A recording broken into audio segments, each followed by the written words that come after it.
Miley Cyrus has confirmed she appears in Season 5 of Black Mirror.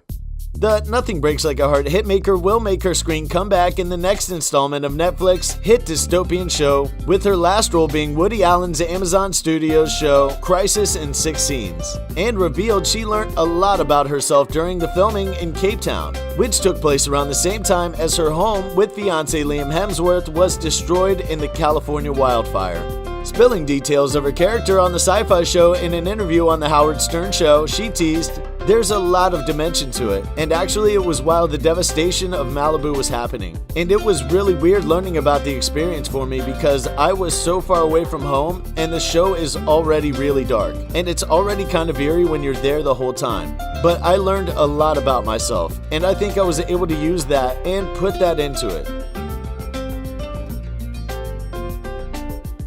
If you like and subscribe to our videos, there's a chance your favorite celebrity will follow you on Twitter. We can't prove that, but we're saying there's a chance.